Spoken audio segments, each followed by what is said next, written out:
Welcome to Digital Transformation Bite Size. This is a series where I interview thought leaders and experts in the digital transformation, intelligent automation, data analytics, and robotic process automation industry. Today's guest is Valur. Valur, for those folks who don't know you, and by the way, welcome, please might you introduce yourself and tell us a little bit about your background. Okay, so obviously from the name, Valur Svansson, I'm originally from Iceland, believe it or not, brown Viking here. But I basically moved to the U.S. In my teens, and when I started university, I went to work for a company called AT&T, which is like BT, and I started off on the phones. This was back in 1990, believe it or not, and worked my way up through various roles, from training to sales support to director of process and matrix, and it culminated in a role being the vice president of customer services for Comcast, where I had a sizable P&L, 150 plus $1 million, and 21 contact centers at the peak, which did some consolidation. And then from there, I worked my way into being a consultant here in Europe. I got recruited to come over to support Virgin Media, actually, back in the day, 13 years ago, and subsequently have worked for systems integrators, as well as suppliers. And in that entire career here in the UK, it's been one where the theme is consulting on all things contact center operations, operational integration, benefits realizations, customer experience, so forth and so on. And the base of that experience really is rooted in having been the customer, and having been on the customer side, and having been responsible for P&L, and making sure that not only am I presenting the benefits of these things and these consultative programs of the operational KPIs that are going to improve, but also the financial implications to the client and the wider stakeholder group and the business itself. You and I met 15 plus years ago. We pretend we were both young at that stage. You were in the contact center space then. What has kept you so interested and so excited about that particular part of industry? Well, okay, so this is going to be a really strange answer. So, at heart, I'm an artist, right? An artist is somebody who creates and somebody who likes to bring out the beauty of an idea and then present it in the real world. So if you take that and stretch that all the way over to contact centers, I found in my career that, there's artistry, there's an art to taking data in contact centers and the people and the emotions and the technologies, and then mixing all those together. That's your canvas there to come up with a beautifully working system.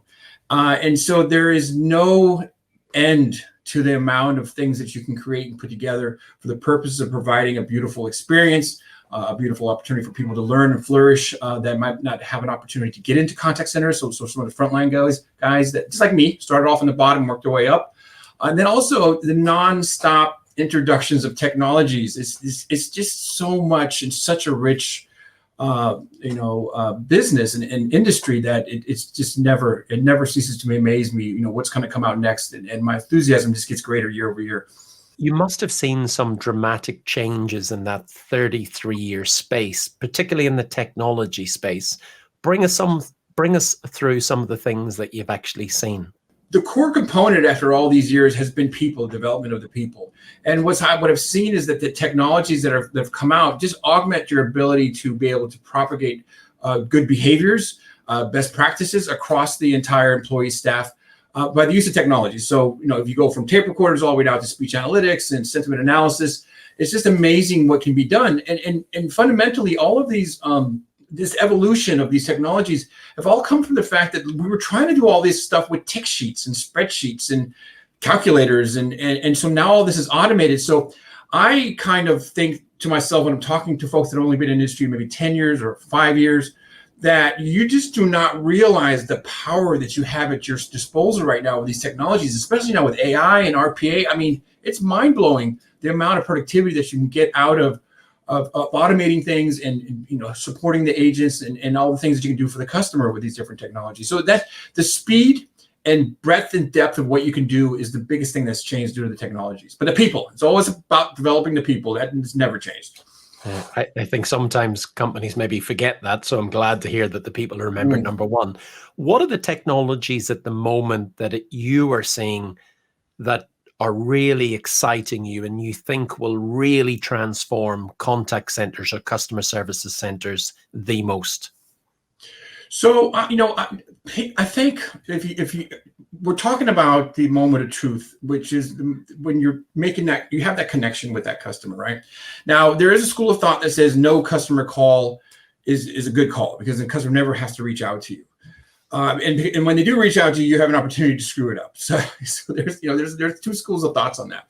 But the reality is the ability to understand the emotive aspect of the contact, and that comes through sentiment analysis. It comes through behavioral profiling, comes through AI for intelligent routing, so that you have this type of profile of customer with this proclivity going to this type of agent that can handle that kind of tough customer that's been prone to be argumentative or been heated based on the speech analytics and the sentiment analysis. So that's what excites me the most. And then second to that is then when you take that intelligence and then know how to respond to the customer to resolve their issue, but then you automate that with the robotics and the AI. So now not only are you supporting the customer's emotional needs, but you're actually accomplishing what they're trying to get done faster through automation to support the agent.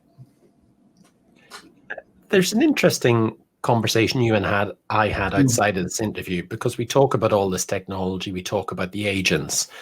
And what we've seen with COVID is agents working from home. And everybody says, put automation at it, leave the agents with the really complex cognitive calls. But you and I discovered there's a downside to that.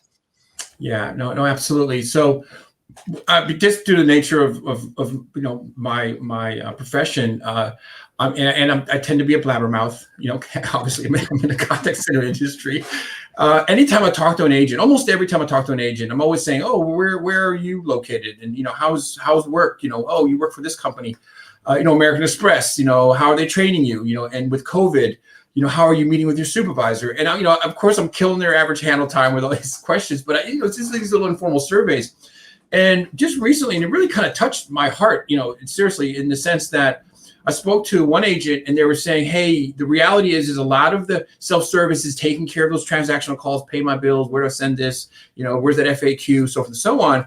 And so what's left over from those transactional kind of simple, I don't want to say thoughtless, but just simple, not complex calls are the leftovers. So the leftovers can't necessarily be taken care of by the AI or the robot or through the self-service or the IVR, but they're going to the agent. So they tend to be lengthier. They tend to be complex, like bowl spaghetti, and they tend to be very highly emotive. So if you think about it, an agent, and for the past 20 years, at least, my time in, with this industry on the phones, it's just in the recent 3, 4, 5 years that the situation is that the agent now is getting these types of calls one after the other. And so that can be extremely emotionally taxing on them. Now, let's make it even more complex. They're at home, and their baby's maybe over here and the dog's over there and the husband's in the kitchen cooking dinner. And they're trying to maintain a sense of composure and a level of professionalism. And then you have a customer who's now the propensity for a lengthy, complex, emotive call is going to be quite high. It comes into their ears in the home, and this agent told me this, and they're yelling at them. They're screaming at the top of their lungs, "Oh, my tickets weren't delivered," or whatever the issue might be. And the agent that I spoke to said, "Oh, look, this is really hard to deal with because they're in your house. It's a violation of their space." So all that to say that the agent mental health, is really critical now with them working from home. Even when this whole COVID thing settles down and the percentage of them aren't going to be going home, going to the office, they're still going to be at home. And that is a very personal space that if somebody's shouting to you on the phone, you just can't go and kick your cat. You can't go tell your husband or your wife that, you had a really bad call, because that's what you could get, that social interaction, that kind of the de-escalation of the emotions by going to the water cooler in the contact center. So there's a place for contact center still, for people to come in and kind of get away from that blurring those lines. Really, really serious topic, I think.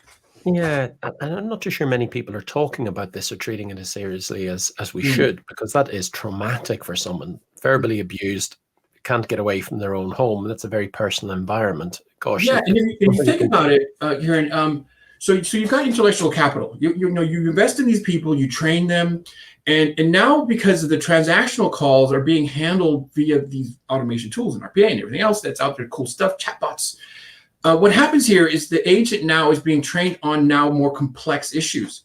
And then you layer on top of that, they're being trained a lot of interpersonal skills. How do you deal with an irate customer? What if the customer cusses you out or curses you out? What if, it's a life-threatening situation, or, whatever, these things that are quite emotive. They're not only being trained on the mechanics of handling the customer's issue, but they're also being trained on how to handle the emotional component. Now, that's a lot of an investment. And so you're investing in all of this, but then you're getting potentially burned out by contact after contact after contact that is of this nature. So there has to be a third component other than training them on the mechanics, training them on the emotions, but also caring for their emotional well-being due to the phenomenon of what's happening.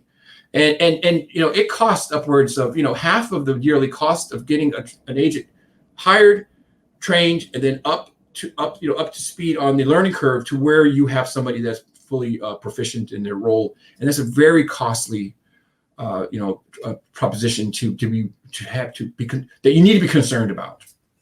If nutrition's high. It's interesting that, because the amount of stories that I read about companies who are attempting to cut back cost, and one of the first things they do is cut back cost in their contact centers. But that sounds like a highly skilled job, very emotive job. It's the front line of the customer. So I'm sort of wondering, that juxtaposes need versus cost. How are the best firms managing that balance?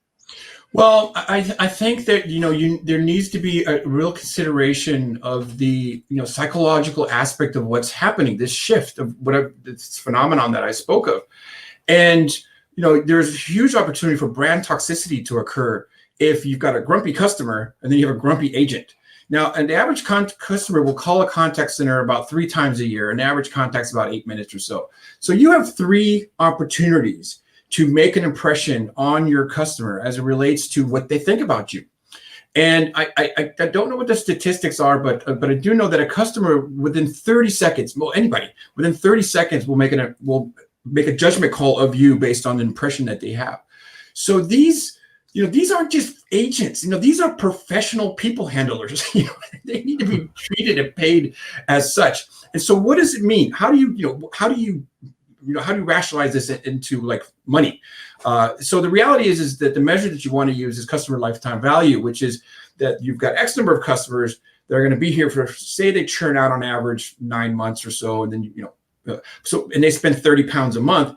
You want to get them to the point where they're spending, maybe through cross-selling and loyalty and the fact you're communicating with them correctly, up to 40 pounds a month. And then you want them to stay with you maybe to 18 months before they churn out. And that only happens with a great customer experience. And a great customer experience is not necessarily a happy-go-lucky agent, but it's the fact that there was very low effort and the fact that you had an opportunity to get through that issue quite quickly and it was resolved. And then the third component, and studies show this, the third component is, yes, the agent was very nice. Yes, the agent was knowledgeable, but it was fast, resolved, and yes, the agent was nice. So if you were picking the measures that contact centers should get judged on, now, 2021, what were the measures you would pick? If somebody had a gun to my head and said, look, okay, Valur, you got one KPI. That's it, right?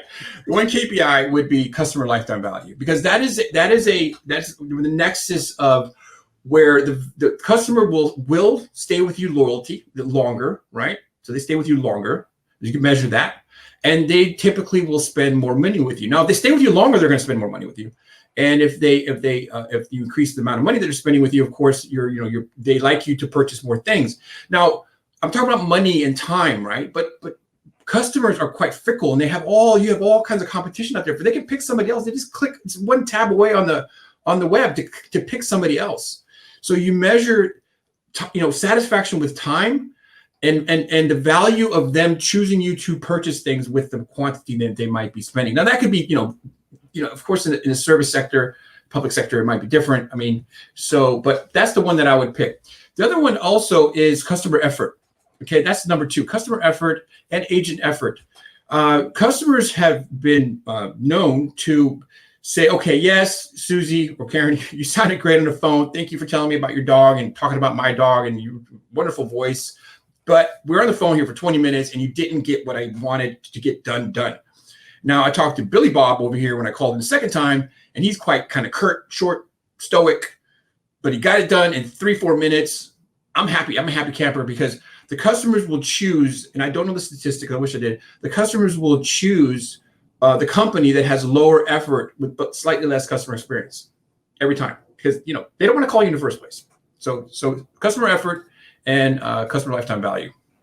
I kind of wonder, Valur, I wonder if companies went back, got rid of the technology, got rid of digital, and focused on going back to traditional answering calls with human beings who were trained as you described. I wonder if they would succeed, or would customers still want that hybrid mix of technology, websites, chatbots, you name it. I wonder if there's a space for not all or nothing, but no tech, just people. Pick up a phone and deal with you every time. Well, okay, so I've been in situations where I've been consulting, and oh, the MD, the MD doesn't believe in IVRs. We're like, so I'm like, so you have no automated response system, I know, an IVR to support the customer. No, the call just come in and goes to the first agent. And I'm like, okay, do you realize that I call companies and I don't want to talk to an agent? I just want to know where your address is. And if I could press a button to do that, that makes me happy. But if I had to wait in a queue every single time to talk to somebody to say, do I use the yellow stamp for the return or the green stamp? Then the company's doing a disservice to the customers themselves. So the customer wants to choose the path of least resistance, and that path of least resistance can be supported through use of AI and robotics and self-service and chatbots and all these other things that are out there. But you always give the customer the easy effort of getting to an agent, and so that's that. Now the other bit is, based on the call-in rates, the typical response rates, you have to consider, okay, we're going to grow by 10% year over year. We're going to go up by 8% year over year. So if you're growing, your market growth is 8% year over year, and your customer base is growing in correspondence with that. I mean, how do you make sure that mix is not a direct parallel, causing a direct parallel impact on the number of agents that you have to hire? A contact center, 80% of contact center environment is labor, is agents, 80%. And so an average cost per contact is about 4 to 6 pounds.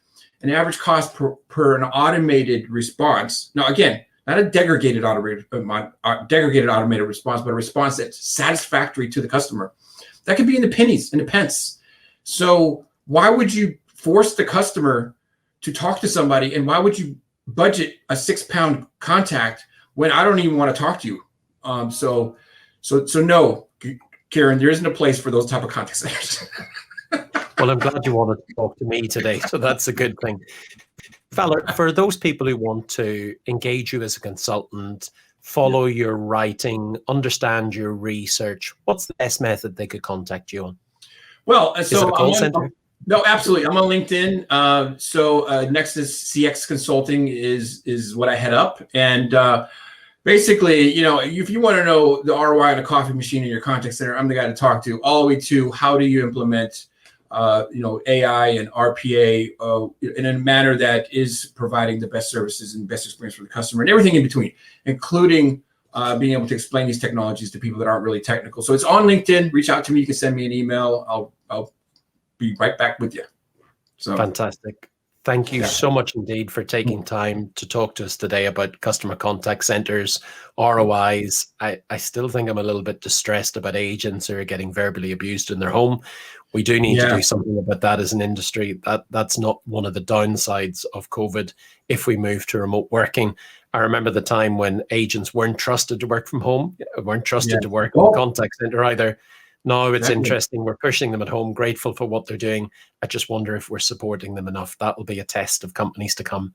But I appreciate your time today. Thank you so much indeed. And for everyone else, I'll publish Valur's LinkedIn details in the bottom of this interview. Everybody, be good, be safe, and I'll see you at the next interview.